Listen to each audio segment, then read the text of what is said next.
Em O Homem que Não Queria Morrer, o 16º episódio da primeira temporada de Arquivo X, o Mulder é chamado pelo antigo supervisor dele, o Red Purdy, para investigar um mistério que remonta ao caso traumático que foi a primeira investigação do Mulder no FBI. Lá em 1989, esse cara chamado John Barnett foi condenado por vários crimes, inclusive o assassinato de um agente que participou da prisão do Barnett. E aparentemente o Barnett morreu na penitenciária federal em que ele cumpria pena depois de um incidente bastante estranho, bizarro, que foi testemunhado por um dos detentos. Aliás, é assim que o episódio começa, com esse segundo criminoso, o Joe Crandall, percebendo a cama vazia do Barnett e circulando pelos corredores na sua cadeira de rodas. Ele chega até a porta de uma espécie de enfermaria e, quando ele espia lá dentro, vê esse médico fazendo um procedimento muito esquisito com o John Barnett. O médico então ameaça o cadeirante com um bisturi e faz o Crandall aceitar que o colega já está morto, mesmo depois de o corpo virar a cabeça, encarar o amigo e ainda piscar os olhos. Só que, bom, agora, anos depois, o Barnett parece que ressurgiu de alguma forma, aparentemente livre da prisão e em busca de vingança contra o Mulder, que foi o responsável por colocar ele atrás das grades. O Mulder descobre que o médico responsável pelo tal tratamento do Barnett, o Dr. Joe Ridley, usou experimentos ilegais para reverter o envelhecimento do Barnett. E agora ele está cometendo uma série de crimes, o Barnett, e deixando bilhetes provocativos para o Mulder nas cenas dos crimes. O Mulder e a Scully então começam a investigar o Dr. Ridley, tentando entender o que pode ter acontecido com o Barnett. E eles descobrem esse experimento envolvendo células regenerativas, teoricamente em nome da cura de doenças degenerativas, mas que foram levados adiante pelo Ridley, ignorando completamente qualquer implicação ética na pesquisa.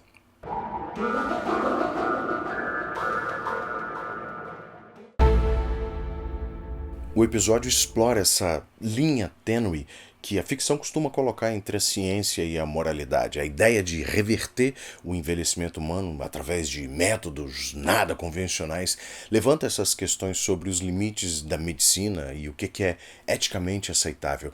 O uso de células regenerativas aqui como meio de prolongar a vida, embora com boas intenções, vai se transformando nesse pesadelo descontrolado que remonta aos experimentos pseudocientíficos, inclusive dos nazistas na Segunda Guerra Mundial. Aqui a gente esbarra em um tema que é recorrente em Arquivo X, com os limites da ciência frequentemente colidindo com as normas morais e vai levantando esses resultados imprevisíveis, na maioria das vezes catastróficos. Em uma perspectiva mais ampla, até o episódio toca em uma das preocupações centrais da ficção científica, que é o desejo humano de ultrapassar os limites da natureza, seja em busca de imortalidade ou pelo controle da morte, pela modificação do corpo humano. A ideia de manipular a vida humana, como a gente vê no caso do Barnett, ela sugere um paralelo com filmes de ficção científica e de terror, onde a criação desses monstros ou a alteração da biologia humana resulta, sim, numa tragédia inevitável e questiona até que ponto a gente deve ir em nome do progresso científico. Para piorar, o Dr. Ridley escolhe nada menos que um criminoso sádico para fazer o seu experimento. Aliás, isso também já foi feito antes nos quadrinhos, na literatura, no cinema, e aqui foi a vez de Arquivo X aproveitar esse tema. O Mulder volta a ser o centro da atenção e do fundo dramático nesse episódio. É a gangorra de foco narrativo de Arquivo X funcionando a todo vapor. O episódio se volta então de novo para o passado do agente no FBI e para as consequências da primeira investigação dele. Ele era ainda esse jovem investigador cheio de receios, tentando seguir a cartilha. E o envolvimento emocional do Mulder com o caso do Barnett cria esse dilema moral que é interessantíssimo justamente por conta da atuação dele no passado. O Barnett matou outro agente naquele dia, uma coisa que o Mulder poderia ter evitado. E isso deixa o agente titubeando entre a razão científica, a compaixão pessoal. E a gente tem essa atuação rápida, mas interessantíssima do Robin Mosley como o Dr. Joe Ridley, cheio dessa ambiguidade moral, comparado inclusive ao Dr. Mengele numa determinada cena, mas que trouxe uma outra lembrança, na verdade, para mim. Uma que tem a ver com Lovecraft e eu falo disso logo a seguir. O Ridley é um cientista que se vê como um salvador. Ele acredita que os experimentos dele podem melhorar a vida humana, a vida das pessoas, embora esse não seja o motor da busca dele, não. É mais um efeito colateral que ele compartilha junto com aquele ego inflado que ele tem.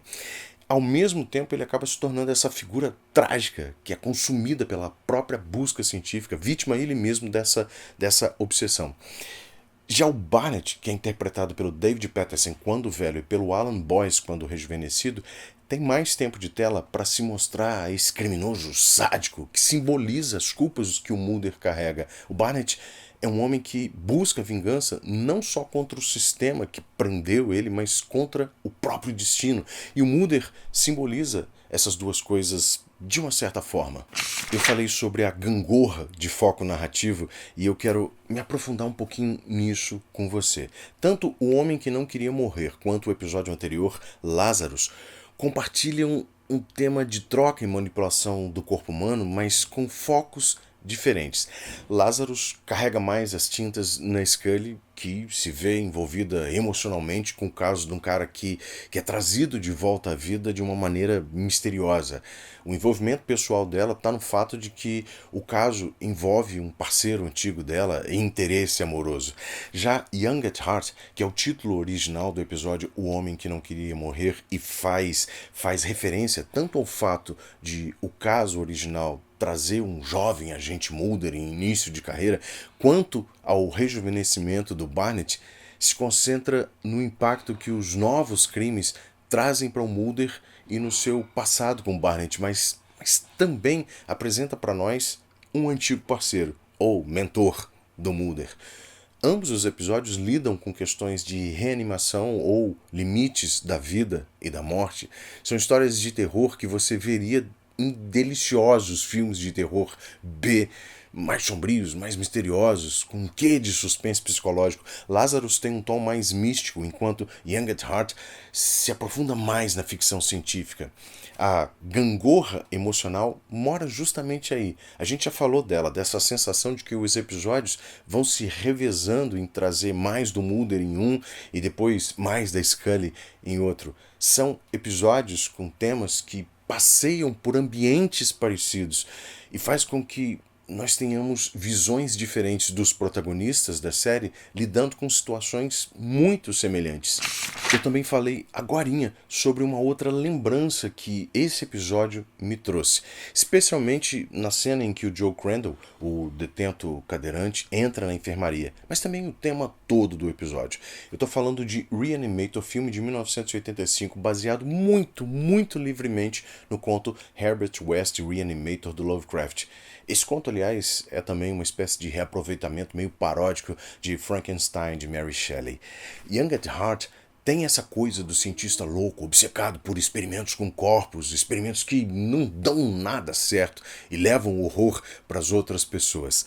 O conceito de usar a ciência para reverter a morte e as consequências disso para os envolvidos é um tema central, tanto no filme quanto no episódio, e reflete esse medo que nós humanos, esse medo e esse fascínio que a gente tem pela imortalidade e os perigos disso, ultrapassar os limites naturais disso, lidando com o conceito de um cientista obcecado por desafiar a morte e que acaba criando monstros com a sua experiência.